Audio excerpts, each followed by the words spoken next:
Now sporting 41mm Showa separate function big piston forks, dual front discs with radial calipers, plus a lighter swing arm and revised shock settings, it's moved on from its previously conservative look to become a serious contender for the A2 naked bike top spot. That's not to say it wasn't already popular, though far from it. In fact, the CB500F makes up 48% of all 102,000 Honda 500s sold since their introduction back in 2013.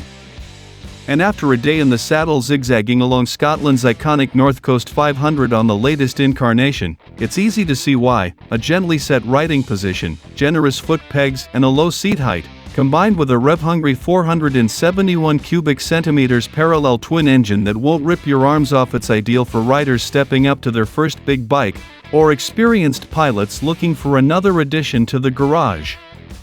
Alongside sharper suspension components and fancy stoppers, Honda have fiddled with the weight distribution for 2022. More mass has been placed over the front end to create a near 50-50 balance in the hope of greater stability under braking, and more feel through the corners.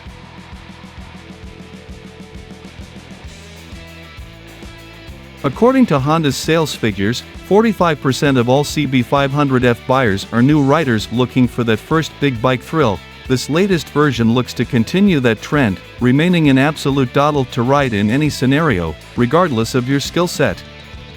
It may use the same engine and steel mainframe as before, but Honda are now claiming a near-perfect weight distribution of 50.3% at the rear and 49.7% over the front, 2.9% more front-end bias than the previous model, but the changes don't stop there.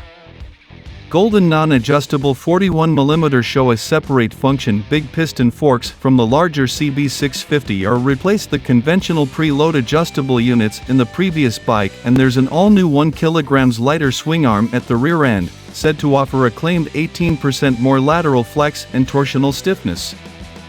Complementing this are fresh shock settings and redesigned rims which save 49G up front and 455G on the rear to help reduce unsprung weight, with quality Michelin Road 5 tires providing ample performance in the wet and dry at any speed. Not only this, but the old single front 320mm pedal disc and twin piston caliper have been chopped in for two smaller 296mm discs, complete with grown-up radial for piston calipers and ABS.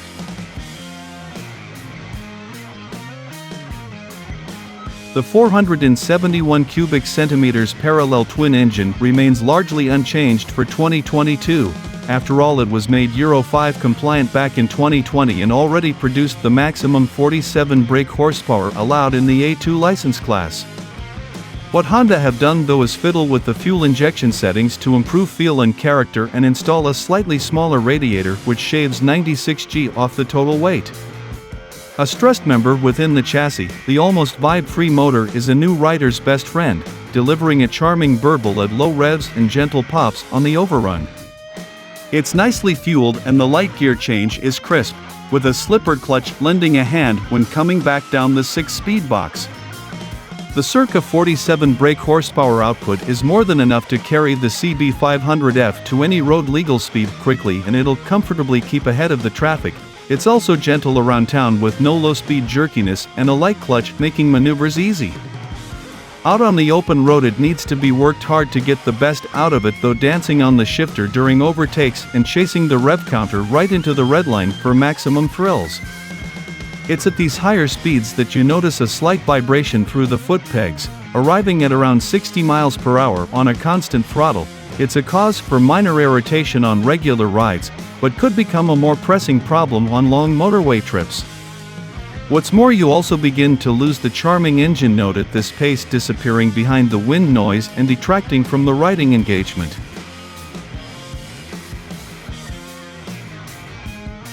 Whilst the Honda CB500F may now come with thoroughly modern upside-down Showa forks and a sportier set of twin radial front calipers, you get a fairly basic level of standard equipment for your money.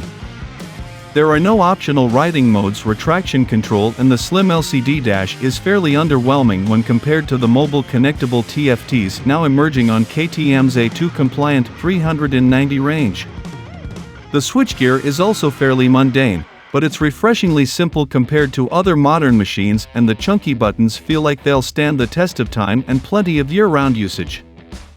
A span-adjustable brake lever is a nice touch though, and the mirrors offer fabulous visibility, also helped by the Cadbury smooth 2-cylinder engine. For greater visibility, the latest 500F now gets more powerful LED headlights, which are brighter and gain an extra bulb. The indicators now also emit a continuous beam of Jaffa orange light to give you greater presence on the tarmac, although untested at night, both elements were clearly visible from one bike to the next in the mirrors. Those wanting to make their CB500F a little more their own can choose from a range of official accessories, including a 35-liter top box, tank bag, and seat bag.